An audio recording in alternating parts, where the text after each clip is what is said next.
Armand Maignan, bonsoir. Vous êtes le directeur de l'Europa Jazz. 40 ans, c'est long. Et comment vous expliquez autant de longévité? Je pense que ça s'explique parce qu'on est un festival de militants. En fait, si on avait été uniquement un festival organisé par des professionnels de la culture ou du spectacle, on ne serait pas encore là, quoi. C'est 40 ans de combat pour défendre cette musique qui avait besoin d'être défendue quand on a démarré en 1980, surtout avec les options européennes qu'on avait prises de façon parfois un peu caricaturale. Maintenant, on ouvre à tous les jazz. Mais c'est ça, c'est l'histoire d'un combat de passionnés de jazz qui voulaient absolument un festival ici dans la Sarthe ou dans la région et pas forcément aller à Paris où à l'époque Marcillac n'existait pas, ou d'autres festivals ou Antibes ou Nice pour aller voir du jazz. Et c'est comme ça que ça s'est construit. Pourtant, la Sarthe, c'est pas non plus la terre, une terre reconnue pour le jazz.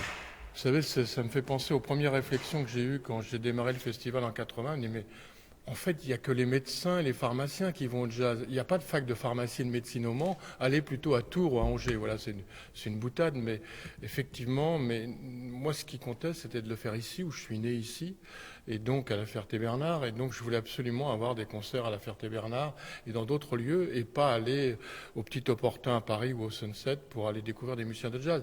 C'est l'histoire d'une passion, c'est l'histoire quelque part, on a démarré aussi un peu comme des groupies de musiciens. On voulait vraiment, on se rendait même pas compte qu'on était des employeurs de musiciens.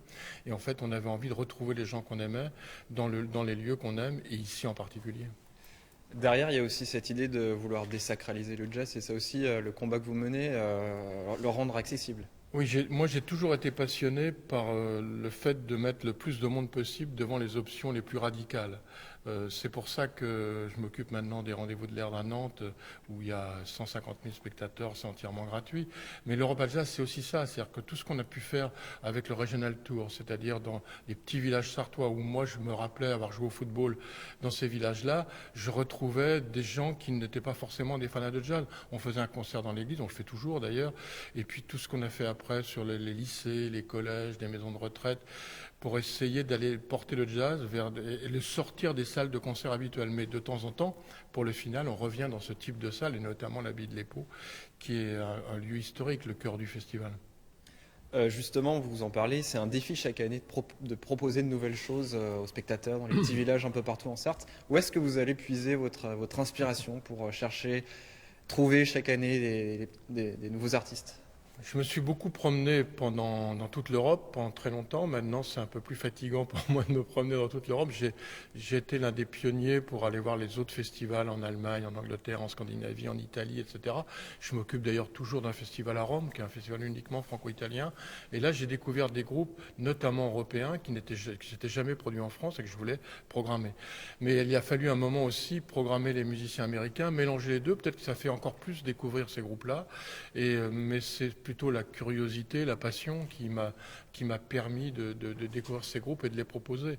Et j'ai toujours cette passion-là. Donc là, les 40 ans s'arrêtent, mais je transporterai la passion dans d'autres endroits. Il y a du sang frais cette année, notamment ce soir. On a un duo assez jeune, Papanoff aussi, André Mainviel.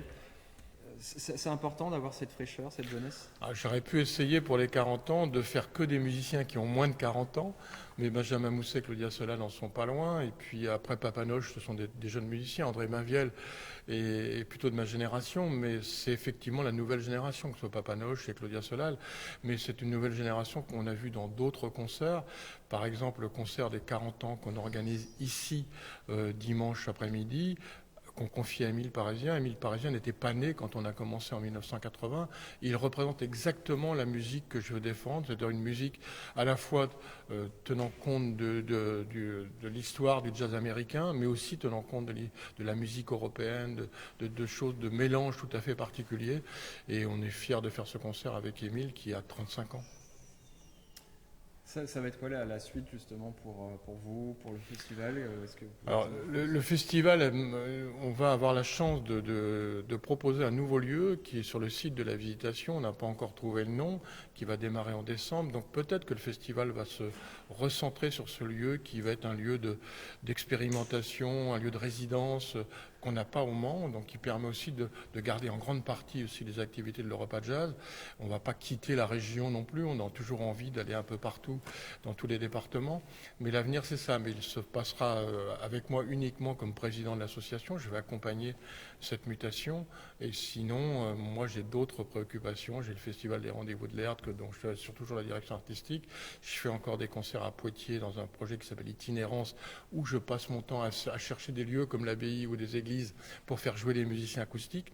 J'ai un festival à Rome qui est uniquement franco-italien. Puis j'ai une vieille passion pour les oiseaux et je cherche à faire un tout petit festival de 2-3 jours où je vais confronter le chant des oiseaux et la musique.